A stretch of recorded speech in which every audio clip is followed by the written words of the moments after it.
Ya, sholat itu bukan sesuatu kewajiban, tapi sholat itu betul-betul refleksi diri, kecintaan kepada dia, karena dia sudah tahu siapa yang mau dia sembah.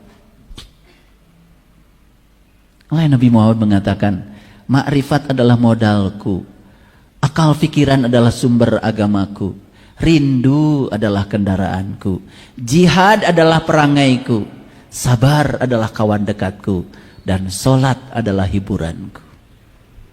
Gitu. Kapan Nabi Muhammad merasakan sholat sebagai hiburan? Karena beliau mengawali agamanya dengan apa? Makrifat. Mengawali agamanya dengan mengenal Allah dan Rasulnya. Beres. Hadirin, saya sebetulnya sekarang bukan sedang ceramah agama. Saya sedang mengajak kita untuk sadar. Yuk kita sadar. Ceramah agama udah banyak. Saya cuma mengajak kita, yuk kita sadar, kita berpikir, kita buru-buru pulang. Innalillahi wa inna ilaihi rajiun itu bukan doa buat orang mati. Itu adalah ajakan dari Allah agar dalam kehidupan kita ini sebelum kita mati udah pulang. Pulang tuh sekarang. Yuk pulang sekarang. Nabi Musa pulang kepada Allah pada saat beliau masih hidup. Qala subhanaka tubtu ilaika. Tubtu itu dari kata taba, ya tubuh taubatan. Taba itu artinya pulang, kembali.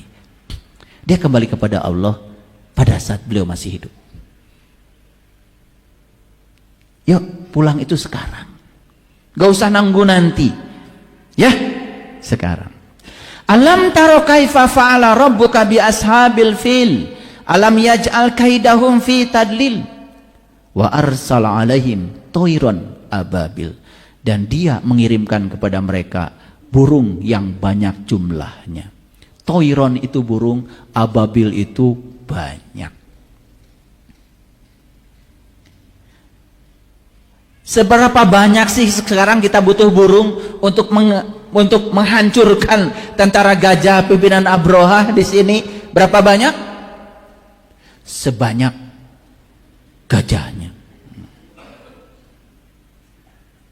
Yo hitung gajahmu itu ada berapa banyak. Gampang menyesali keadaan, gajah. Mudah tersinggung dengan hal-hal yang sepele, gajah. Memikirkan hari esok yang tidak-tidak pada belum terjadi, gajah. Terikat dengan masa lalu, nyeri hati terus padahal tidak bisa diubah, susah memaafkan, susah move on. Pelajaran dalam hidupnya menghafal terus, bukan melupakan. Gajah. Iri hati, ingin menghancurkan orang lain. Gajah. Selalu membandingkan dirinya dengan orang lain. Membanding-bandingkan hidupnya dengan orang lain. Membanding-bandingkan semua yang dimiliki dengan orang lain. Gajah. Kahayang loba. Kadaek eueuh. Gajah. Ini saya udah rinci ya gajahnya supaya tahu, oh gajah saya ternyata banyak. Berarti burungnya harus banyak. Harus membanding lurus nih gajah dengan burung. Ya, sudah gajahnya banyak, gede-gede lagi. Wah, luar biasa. Betul nggak? Terasa nggak sekarang? Terasa nggak di sini banyak gajah? Ya Allah.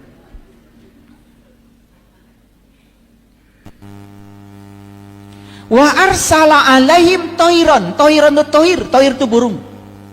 Ababil yang banyak jumlahnya. Ababil itu banyak jumlahnya.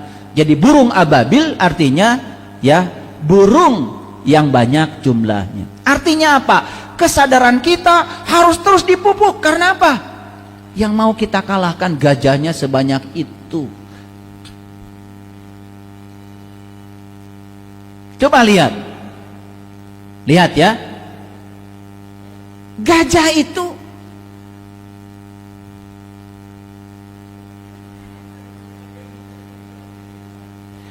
lihat telinga saya. Kecil tetapi nggak ada penghalangnya.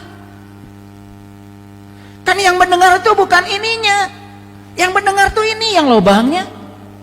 Si gajah itu malah lubangnya ditutup. Sudah gitu tutupnya lebar.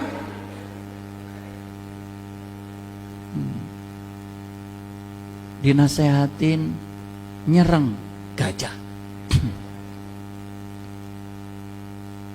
Dengar ceramah orang lain, menyalahkan, menghujat, menghina, bukan mendengarkan. Gajah sangat tertutup terhadap pandangan orang lain. Gajah. Saya pengen puas bicara gajah hari ini. Jadi ternyata kita tidak usah ke kebun binatang, tidak usah ke taman safari, jauh, mahal. Paham ya? Saya kan telinganya terbuka. Betul, telingamu terbuka, tapi kamu sangat tertutup terhadap pandangan orang lain. Kamu sangat tertutup terhadap pendapat orang lain. Merasa pendapat kamu yang paling benar. Ingin didengar, tetapi tidak mendengar. Gajah.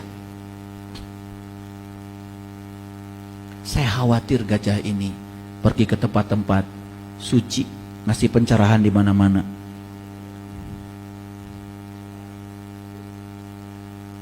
Ya hasil pikirannya sendiri. Makanya Allah mengatakan di dalam Al-Quran, alladzina yastami'una qaul fayattabi'una ahsanahu ulaika hadahumullah ulaika hum ulul albab. Orang yang mau memasangkan telinganya, mau mendengarkan perkataan orang lain dan mengikuti dari yang dikatakan orang lain yang terbaik dari yang dikatakan, ulaika hadahumullah, maka dia sudah membuka pintu hidayah. Ulaika hum ulul albab, dan dia akan jadi ulul albab, ahlul bait, orang yang bisa mengingat Allah dalam keadaan berdiri, duduk dan berbaring. Jadi ternyata pintu hidayah itu hanya akan datang kalau kita sudah tidak lagi memiliki telinga gajah. Ayo kita buang tutupnya, kita bukakan telinga kita. Makanya telinga dibuat dua, tapi mulut dibuat satu. Artinya apa? Banyak mendengar, banyak mendengar, banyak mendengar. Itu pintu hidayah. Dan saya sampaikan apresiasi untuk para sahabat yang hadir di tempat ini, yang hadir di media sosial sekarang. Ada ribuan sahabat di YouTube, ribuan sahabat kita yang sedang mendengarkan di TikTok. Saya sampaikan selamat, karena kalian semua sudah membuka telinga, berarti sudah menyingkirkan telinga gajah. Semoga ini adalah titik awal untuk berhenti menjadi gajah.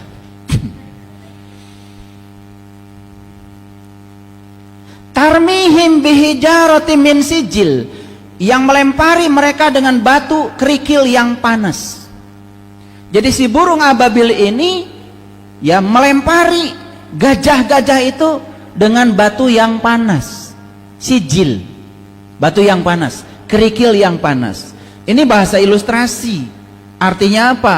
Artinya kita harus menyediakan begitu banyak batu panas. Untuk apa? Melumpuhkan gajah-gajah yang mengendalikan diri kita. Jika perlu, tangkap itu Abroha.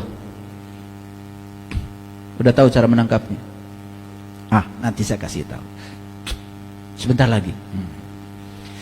Faja'alahum ka'asfim ma'kul, lalu dia menjadikan mereka seperti daun-daun yang dimakan ulat.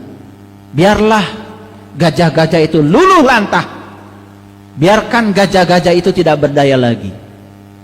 Karena kesadaran kita sudah muncul. Paham ya? Oke. Baik. Jadi saya akan ajarkan sedikit supaya mengerti etimologi. Ini dari ahli tafsir nih. Jadi toiron itu artinya burung. Cerita tentang burung, lihat kajian yang tempo hari. Waktu saya menjelaskan tentang Quran surat Al-Imran ayat 49 ya. Itu tidak diulang lagi karena waktu kita terbatas. Ababil itu artinya jumlahnya banyak. si